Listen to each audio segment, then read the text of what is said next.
사무엘상 강의 60번째 시간 비교는 금물이라는 제목으로 말씀을 전하겠습니다. 지난번 설교에서는 다윗의 새로운 삶을 살펴보았습니다. 짧지만 아주 강렬한 새 삶이었습니다. 사울이 그를 자신의 신하로 삼았습니다. 얼마나 지혜롭게 일도 잘하는지 단번에 백부장이 되었습니다. 왕자 요나단도 다윗을 너무 좋아합니다. 언약도 맺고 형제처럼 지냅니다. 다윗과 요나단이라는 절친의 대명사가 탄생하였습니다. 이 순간 다윗은 어떤 생각이 들었을까요? 눈 떠보니 스타라더니 하루아침에 이스라엘의 영웅이 되었습니다. 왕의 신하가 되었고 왕자와도 각별한 사이가 되었습니다. 정말이지 불행 끝 행복 시작이다, 그렇게 생각할 수 있겠어요? 6절 말씀 보세요. 무리가 돌아올 때 다윗이 블레셋 사람을 죽이고 돌아올 때에 여인들이 이스라엘 모든 성읍에서 나와서 노래하며 춤추며 소고와 경쇠를 가지고 왕 사울을 환영하는데, 다윗은 이스라엘 군대의 승전 퍼레이드에 함께 하고 있습니다. 개선 행진곡이 울려 퍼지는 거대하고 성대한 축제였을 거예요. 요즘은 안 하는데 가만히 보니까 예전에는 한국에서도 이런저런 국제 행사에서 스포츠 행사를 포함해서 큰 성과를 낸 선수들을 환영하기 위한 시가 행진이 있지 않았습니까? 도심 한복판을 퍼레이드 차량이 지나가고 많은 시민들이 나와서 손을 흔들면서 환호하고 빌딩에서는 종이가루가 날리는 장면이 눈에 선합니다. 지금 이스라엘의 승전 행사는 그런 성격의 행사였던 것이죠. 사울 왕은 상당히 기분이 좋았을 것입니다. 큰 위기 가운데 승리하였으니 더욱 기뻤을 것입니다. 모처럼 백성들에게 큰 칭찬을 받는 일을 한 것이죠. 다윗은 또 얼마나 즐겁고 기뻤겠습니까? 얼마 전까지만 해도 들판에서 외롭게 양을 치던 목동이었는데 이제는 세상의 중심에 선 듯한 그런 느낌을 받았겠죠. 더욱이 다윗이 지금 보고 있는, 또 듣고 있는 풍경과 소리는 상당합니다. 이스라엘 모든 성읍에서 사람들이 나와서 노래하며 춤추고 소고와 경쇠 등의 악기를 연주하면서 왕 사울과 군대를 환영해 주는데, 얼마나 많은 인파가 함께하고 있는지 성경은 이스라엘 모든 성읍에서 나왔다, 그렇게 표현하고 있어요. 그들이 노래하고 춤추고 연주하는 모습은 시각적으로나 또 청각적으로, 공감각적으로 대단했을 것이다. 당시로서는 대단했을 것이다. 저희가 그렇게 생각할 수 있죠. 분위기 너무 좋은데 문제가 발생합니다. 원래 분위기 좋을 때 문제가 발생하기도 하죠. 사람들이 모여들고 서로 흥분하기 시작하면서 문제가 생길 확률이 높아지는 경향이 있죠. 평소 같으면 일어나지 않을 일들도 일어납니다. 오늘의 실수는 노래하는 여인들에게서부터 시작되었어요. 노래하는 여인들이 무슨 실수를 하는가? 가사가 틀렸는가? 이탈이 있었는가? 화음이 안 맞았는가? 자, 보세요. 7절. 여인들이 뛰놀며 노래하여 이르되 사울이 죽인 자는 천천히요 다윗은 만만히로다 한지라. 여인들이 뛰놀면서 막 노래하는데요, 노래의 가사가 사울이 죽인 자는 천천히요 다윗은 만만히로다, 이것이었어요. 일종의 합창이죠. 재창인데 노래 가사가 사울과 다윗을 1대1로 대놓고 비교하는 내용이었어요. 새번역 성경은 7절을 이렇게 번역합니다. 이때 여인들이 춤을 추면서 노래를 불렀다. 사울은 수천 명을 죽이고 다윗은 수만 명을 죽였다. 민간에서 사람들이 생각할 때 그렇게 생각할 수도 있었을 거예요. 사울은 왕으로서 블레셋과의 전쟁에서 선봉에 섰지만 정작 골리앗 앞에서는 아무것도 보여주지 못했죠. 오히려 전쟁에 결정적으로 기여한 것은 다윗이었습니다. 다윗이 골리앗을 죽였고 하나님 앞에 쓰임 받은 표면적인 사람이었어요. 그러므로 사람들에게는 사울은 수천 명을 죽인 용사고 다윗은 수만 명을 죽인 용사일 수 있겠어요.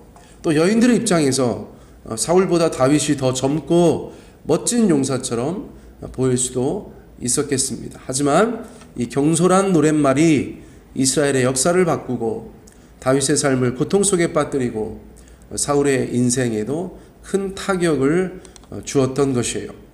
자, 물론 모든 것이 하나님의 계획 안에 있었습니다만 분명히 그런 면도 있었다는 것입니다. 이런 노래를 상상해 보세요. 사울이 죽인 자는 천천히요, 다윗은 만만히로다, 뭐 이렇게 노래를 여러 사람이 한다고 생각해 보세요. 듣는 사람 굉장히 힘들고 어려웠겠죠. 가장 힘든 사람은 역시나 사울이었습니다. 사울. 8절에 보니까 사울이 그 말에 불쾌하여 심히 노하여 이르되 다윗에게는 만만을 돌리고 내게는 천천만 돌리니 그가 더 얻을 것이 나라 말고 무엇이냐 하고. 사울은 우리가 아는 것처럼 그렇게 건강한 사람이 못 되었잖아요. 사람들의 눈을 많이 의식하고 낙심과 우울에도 노출되어 있었습니다. 하나님께 버림받았다는 죄책감, 누구에게도 인정받지 못하고 있다는 패배감, 여러분 그런 복잡한 마음을 가지고 있는 인물이었어요. 이번 일도 가만히 생각해 보면 그렇죠. 전쟁에서 다윗이 보여준 활약에 대해서 좋고 감사하지만 한편으로는 큰 부담을 느꼈을 것 같아요. 큰 부담을 느꼈을 것 같아요. 바로 그때 사울의 귀에 울려 퍼지는 사울이 죽인 자는 천천히요, 다윗은 만만히로다, 이렇게 합창하는 소리, 이것은 너무나 혹독하고 잔인한 소리가 될 수 있었을 것이다. 사울은 심히 노합니다. 심히 노합니다. 누구나 노할 수 있는 상황인데 사울은 심히 노합니다. 영어 성경 보니까 아주 분명합니다. Very angry. 그렇죠? 심히 노합니다. 비교는 누구에게나 힘든 것입니다. 사울에게는 더더욱 힘든 일입니다. 그러므로 그의 생각은, 그의 마음은 다시 꼬여갑니다. 결국 자신만의 결론에 다다르게 되죠. 무엇이었습니까? 다윗에게는 만만을 돌리고 내게는 천천만 돌리니 그가 더 얻을 것이 나라 말고 무엇이냐. 엄청난 열등감과 패배의식 가운데 오해와 질투가 그를 사로잡게 되는 것입니다. 다윗을 자신의 왕권 경쟁자로 인식하기 시작했고 경계하기 시작했습니다. 이제 더 이상 다윗은 사랑스럽지 않습니다. 다윗은 더 이상 자비의 대상이 아닙니다. 없어져야 할 대상이 되었습니다. 하루아침에 모든 것이 롤러코스터 같이 오르락 내리락 하고 있어요. 자, 9절 말씀 보세요. 그날 이후로 사울이 다윗을 주목하였더라. 그날 이후로 사울이 다윗을 주목하였더라. 안타깝고 조금은 무서운 그런 말이에요. 그날 이후로 사울이 다윗을 주목하였다고 합니다. 따뜻한 눈길로 이렇게 쳐다본 것이 아니고요. 증오와 미움, 판단과 감시, 그리고 살기 어린 눈으로 쳐다보았을 것이 분명하죠. 사울과 다윗과 사울 사이에 파국이 진행되는 것입니다. 이쯤에서 이제 정리할 것들이 있죠. 앞서 말씀드린 것처럼 모든 것이 하나님의 손안에 있었지만 그 안에서 아쉬운 면을 찾아서 교훈을 얻는 것, 그것이 또 저희들의 일이니까요. 사울의 입장에서 또 여인들의 입장에서 아쉬운 것이 무엇인가 저희가 잠깐 나누어 보겠습니다. 먼저 여인들입니다. 여인들은 사울과 다윗이라는 두 사람 사이에 관계에 불을 지른 사람들이죠. 좀 더 성숙했어야 합니다. 인간에 대한 이해가 있었으면 어땠을까. 어떤 경우라도 비교는 금물이니까요. 여러분 주변에 있는 모든 관계에 대해서 여러분 비교하시면 안 돼요. 더군다나 강도가 있다거나 노골적이라거나 또 예민하고 민감한 것들이라면 더더욱 그렇게 하셔서는 안 됩니다. 여러분, 배우자를 혹시나 다른 사람과 비교하지 마세요. 옆집 아줌마, 옆집 아저씨랑은 비교 대상이 아닙니다. 자녀들을 다른 아이들과 비교하지 마십시오. 우리 자녀들은 사랑받고 존중받고 있는 모습 그대로 인정받아야 할, 또 그저 우리의 교훈과 훈계와 양육이 있으면 되는 아이들이에요. 그것을 다른 아이들과 비교하여서, 다른 자녀들과 비교하여서 그렇게 인식할 필요는 없습니다. 뭐 저희들 교회니까요. 다른 교인들과 우리 교인들을 비교하지 마세요. 우리 교인들과 다른 교인들을 비교하지 마세요. 목사나 장로나 권사나 집사나 뭐 교회 시설이나 교회 프로그램이나 뭐가 됐든지 간에 비교하는 것은, 그것은 누군가에게 큰 상처가 될 수 있죠. 자, 비교야말로 사람을 다치게 하는 가장 확실한 방법이고 마귀가 틈타는 가장 좋은 조건이 되는 것입니다. 자, 여인들, 우리는 여인들이 될 수 있어요. 그러니까 항상 조심하셔야 합니다. 다른 사람들이 인정해주고 장점을 발견하고 칭찬해주고 주님의 이름으로 축복하고 그러한 일들이 저희가 해야 되는 것이겠죠. 인생을 살면서 바로 이 장면에서 이 여인들 같은 실수는 우리의 삶에 없애야겠다, 그렇게 도전해서 말씀드릴 수 있겠어요. 자, 다음은 사울입니다. 사울. 우리가 좀 더 건강한 사람이 되면 좋겠다, 그런 생각을 하게 하는 인물이에요.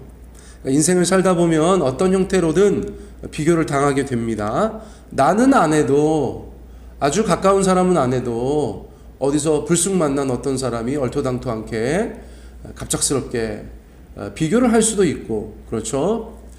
또 아주 공적으로 실제로 누군가와 비교당하게 되는 그런 순간들도 있고, 아무튼 인생은 복잡하고 어려우니까요. 인생을 살다 보면 그런 일들을 당하게 되는데, 자신을 비하하고 별 볼 일 없는 사람처럼 노래하는 세상과 맞닥뜨리는 그 순간에, 세상적으로 말하면 멘탈이 강해야 하고 신앙적으로 말하면 속사람이 강건해야 하는 줄 믿습니다. 기분 나쁘고 속상하지요. 무엇보다 자존심이 상하지요. 그럼에도 불구하고 이겨낼 수 있는, 소화해낼 수 있는 그런 사람이 바로 저와 여러분이 되었으면 좋겠어요. 여러분, 믿음의 방패 이야기 많이 듣지요. 믿음의 방패 이야기. 로마 군대는 적들의 불화살을 방패로 막아내야 했어요. 그래서 철제 방패를 들고 다니면 무거워서 기동이 어려우니까 나무로 만든 방패를 들고 다니면서 불에 타기 쉬운 단점을 커버하기 위해서 동물의 가죽을 덧대었고, 전투가 시작되면 그 가죽에 물을 적셨다는 것이에요. 그리고 나서 적의 불화살을 효과적으로 대적했다는 것이죠. 그런데 제가 최근에 어떤 책을 보았냐면, 어떤 내용을 접했냐면, 그 믿음의 방패라는 것이 그저 개인적인 믿음의 방패를 말하는 것이 아닌 면도 있다는 것이에요. 무슨 말이냐? 로마 군대의 군대 자체가 믿음의 방패를 함께 사용하면서 적들의 불화살에 대처했다는 것이죠. 여러분, 한 사람 한 사람이 불화살을 막아내는 것이 아니라 군대 전체가 100명이면 100명, 200명이면 200명, 300명이면 300명 함께 이동하면서 온전히 거북이 등껍질 같이 그렇게 방패를 높이 들고 방어하는 그런 형태를 취했다는 것이에요. 이게 얼마나 멋집니까? 여러분, 상상이 되시죠? 로마 군사들 수백 명이 같은 방패를 높이 들고 화살 하나 틈타지 못할 만큼 아주 촘촘한 거대한 방어용 도구를 만들어내는 그런 장면을 한번 상상해 보세요. 거북이 등껍질 같이 그렇게 단단한 방패의 연합, 방패의 연결 구조를 생각해 보세요. 교회가 바로 그런 공동체가 되어야 한다는 것입니다. 우리 모두 다 믿음의 방패를 높이 들고 이 공동체를 향한 악한 자들의 화살, 악한 자들의 화전을 넉넉히 이겨내는 그런 저희들 모두가 되었으면 좋겠어요. 자, 그러므로 개인이나 가정이나 또 우리 교회 공동체가 하나님 앞에서 이런 여러 가지 일들에 대해서 잘 이겨내고 소화해내고 결국에는 회복해내는 그런 복원력이, 영적인 복원력이 그 어느 사람들보다도 강건한 그런 인생들 되시기를 간절히 원합니다. 오늘 말씀은 이것으로 마치겠습니다.